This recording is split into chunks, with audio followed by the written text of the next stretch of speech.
Hello everyone, स्वागत है आपका अक्षवाट के यूट्यूब चैनल पर। तो जैसा कि आपने देखा होगा कि हमारे डिविजिबिलिटी रूल्स की सीरीज़ चल रही है, जिसमें मैंने पिछली 2 वीडियो में आपको 2 से लेकर 9 तक के सभी डिविजिबिलिटी रूल सिखा दिए हैं। तो आज हम बात करेंगे हमारे बचे हुए नंबर 10, 11 और 12 की। ठीक है, इसमें हम देखेंगे कि इनके रूल्स क्या है। सबसे पहले हम पढ़ते हैं 10 की ओर। ठीक है, 10 में क्या लिखा हुआ है? 10 का जो रूल है, if the last digit is 0। इसका सबसे सिंपल रूल है कि अगर किसी भी नंबर के लास्ट में हम देखेंगे 0 लिखा हुआ है तो वो क्या हो जाएगा, हमारा पूरी तरह 10 से डिवाइड हो जाएगा। इसका एग्जांपल मैं आपको दिखाती हूँ। आई होप कि आप लोगों को अच्छे से दिखाई दे रहा होगा। अब ये पूछ रहा है कि हमारा जो 200 है वो क्या 10 से डिवाइड है या नहीं है, और 197 जो है वो डिविजिबल है 10 से या नहीं है। तो यानी कि 200 जो नंबर है वो 10 से पूरी तरह विभाज्य है या नहीं है, या 197 जो है वो 10 से विभाज्य है या नहीं है। सबसे पहले मैंने आपसे कहा था इसका सिर्फ एक ही रूल होता है कि लास्ट का डिजिट हम देखेंगे क्या है यहाँ पर 0। 0 है तो यानी कि ये पूरी तरह 10 से डिवाइड हो जाएगा। यहाँ का जो लास्ट है वो क्या है? 7। अब 7 जो है वो क्या हो जाएगा? 10 से डिवाइड नहीं होगा। इसका सिर्फ एक ही डिजिट है, वो हमें गौर करना होगा, 0। अगर किसी भी नंबर के लास्ट डिजिट में, चाहे वो नंबर लाख में करोड़ में, हमें कोई मतलब नहीं है, सिर्फ लास्ट में हम देखेंगे 0 है तो 0 क्या हो जाएगा? 10 से डिवाइड हो जाएगा। यहाँ पर लिखा हुआ है 7, 7 जो है वो 10 से डिवाइड नहीं होगा। अगर आप चाहे तो मैं इसे डिवाइड करके भी दिखा सकती हूँ। जैसे कि अगर हम पहला नंबर ले 200, अब 10 के टेबल में 20 कितनी बार में आता है? 2 बार में आता है। 10 टू ज़ा 20, 0 का 0 यहाँ पर आ जाएगा। यानी कि जो ये नंबर है पूरी तरह से क्या हो गया? डिवाइड हो गया 10 से। ठीक है, अब 197। आई होप आप लोगों को अच्छे से दिखाई दे रहा होगा। अब यहाँ पर हमारे पास क्या बच गया है? 197, यानी कि 1 तो 10 से डिवाइड होगा नहीं, छोटा है, तो हम लेंगे 19 इकट्ठा। अब 10 का टेबल काउंट करो। 10 1 ज़ा 10, 10 2 ज़ा 20। अब 20 19 से बड़ा हो गया तो हम क्या लिखेंगे? 10 1 ज़ा 10। अब माइनस कर दीजिए 9 में से 0, 9 बचेगा, 1 में से 1 0 हो जाएगा। अब यहाँ पर हमारे पास कौन सा नंबर लेफ्ट में बच गया? 7। अब ये क्या हो गया हमारा? 97, यानी 97। अब हम देखेंगे कि 10 के टेबल में 97 या उससे छोटा कोई नंबर आता हो लेकिन बड़ा नहीं होना चाहिए, तो हम क्या करेंगे? 10 1 ज़ा 10, 10 2 ज़ा 20, 10 3 ज़ा 30, 10 4 ज़ा 40, 10 5 ज़ा 50, 10 6 ज़ा 60, 10 7 ज़ा 70, 10 8 ज़ा 80, 10 9 ज़ा 90 और 10 10 जा में हो जाएगा हमारा 100। 197 से बड़ा हो गया तो हम क्या लिखेंगे? 10 9 ज़ा 90। अब हम इसे माइनस करेंगे। 7 में से 0 माइनस कीजिए, 7, 9 में से 9 0। अब 7 के बाद यहाँ पर देखिए कोई नंबर है हमारे पास डिवाइड करने के लिए? नहीं, जिसे हम नीचे नहीं लिख सकते। तो जो ये हमारा 7 है ना, ये हमारा रिमाइंडर यानी कि शेषफल बचा।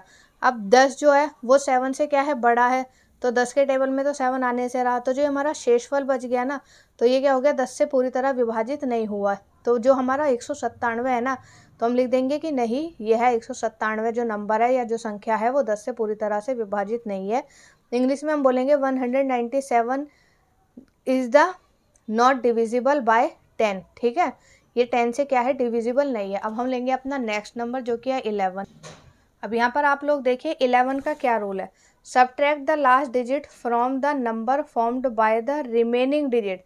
यानी जो हमारा लास्ट डिजिट है ना, उसे हमें डिवाइड करना है। अब 7 में क्या था कि जो लास्ट डिजिट था उसका हम क्या कर रहे थे? डबल। लेकिन इसमें हमें क्या करना है? डबल वबल कुछ नहीं करना, सिर्फ सीधा लिखा हुआ है कि जो लास्ट डिजिट है ना उसे माइनस कर देना है जो नंबर हमारा टोटल है। ठीक है, उसमें से अगर जो नया नंबर हमारा बन के आ रहा है, if new number is divisible by 11 the original number is divisible by 11। अगर जो हमारा नया नंबर बन के आ रहा है ना वो 11 से डिविजिबल है, तो जो हमारा टोटल नंबर हमें गिवन था क्वेश्चन में वो भी 11 से क्या हो जाएगा? डिवाइड हो जाएगा, यानी कि भाग हो जाएगा। अब हम इसका देखते हैं एक क्वेश्चन। तो देखिए यहाँ पर एक क्वेश्चन है 121 और 142। अब ये क्वेश्चन है कि क्या ये 11 से डिवाइड है या नहीं है। तो सबसे पहले हम क्या करेंगे? मैंने आपसे कहा था कि जो लास्ट डिजिट नंबर है ना उसे इसमें से माइनस कर देंगे जो बाकी के नंबर है।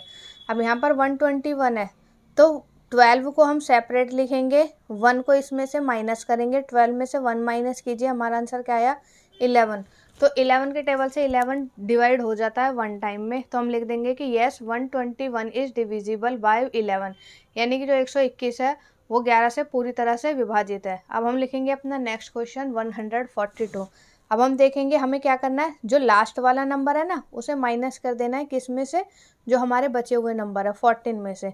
अब हम इसे 14 माइनस 2, 14 में से 2 माइनस कीजिए, हमारा आंसर आएगा 12।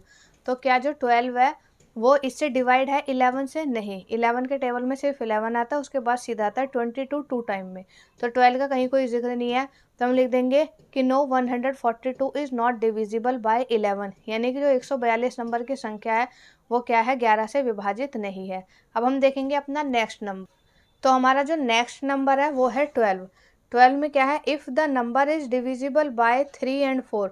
अब जैसा कि आप लोगों ने पहले भी पढ़ा होगा कि जो 6 में रूल था ना, 6 में क्या रूल था कि अगर वो नंबर 2 और 3 से डिवाइड हो, मैं आपको एक बार दिखा देती हूँ।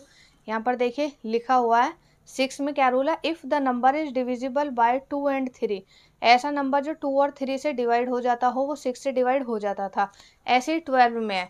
12 का क्या रूल है कि अगर नंबर डिविजिबल है 3 और 4 से, तो इसमें हमें 3 और 4 के रूल लगाने पड़ जाएंगे। 3 का रूल क्या था कि जो डिजिट है उन्हें प्लस करके अगर 3 से डिवाइड हो रहा है तो नंबर 3 से डिवाइड होगा। 4 का रूल क्या था कि 4 में हमें लास्ट के 2 डिजिट देखने थे कि अगर वो 4 से डिवाइड हो रहे हैं तो वो नंबर डिवाइड हो जाएगा। अब हम इसके कुछ क्वेश्चन देखेंगे, आई होप आप लोगों को अच्छे से दिखाई दे रहा होगा। 1 2 4 8, सबसे पहले हम देखेंगे कि इसमें 3 और 4 में हमें चेक करना है ना, तो सबसे पहले देखेंगे 3 का रूल क्या है, पहले जो डिजिट है ना उन्हें प्लस कर लेते हैं। 1 + 2 3, 3 + 4 7, 7 और 8 कितना हो जाएगा हमारा 15। अब हम देखेंगे 15 जो है वो 3 से डिवाइड होता है नहीं, तो हमारा आंसर हो जाएगा कि हाँ जी 3 से 15 होता है 5 टाइम में डिवाइड। उसके बाद हम देखेंगे कि क्या 4 से डिवाइड हो रहा है नहीं, तो हम देखेंगे लास्ट के 2 डिजिट, लास्ट के 2 जो नंबर है हम वो हमारे क्या है 48। अब 48 को अब आप देख सकते हो सिंपल सिंपल कि ये हो जाएगा 12 टाइम में, 4 1 जा 4, 4 2 जा 8। फिर भी मैं आपको सॉल्व करके दिखा देती हूँ कैसे। यहाँ पर मैंने लिख दिया 48, 4 से डिवाइड करेंगे, 4 1 जा 4, कट गया माइनस करके। अब यहाँ पर हमारे पास क्या बचा 8, 4 के टेबल में 8 कितने टाइम में आता है 2 टाइम में, 4 2 जा 8। ठीक है, आंसर आया 0। पूरी प्रॉपर तरीके से कट गया, यहाँ भी कोई नंबर नहीं बचा नीचे लिखने के लिए, और जो नंबर था वो पूरी तरह 4 से डिवाइड हो गया। तो हम लिख देंगे कि यस 1248 या 1248 जो है वो डिविजिबल है 12 से, यानी कि 1248 नंबर की जो संख्या है वो 12 से पूरी तरह से विभाज्य है।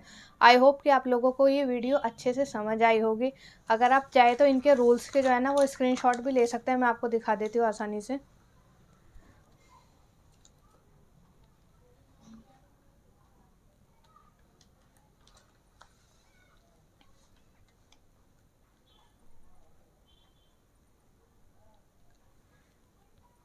तो हमारे जो आज का जो टॉपिक था डिविजिबिलिटी रूल, जो कि मैंने आपको 3 वीडियो में कंप्लीट कराया है, इसलिए मैंने वीडियो ये आधे आधे में बनाई थी जिससे कि आपको अच्छी तरीके से समझ आ जाए।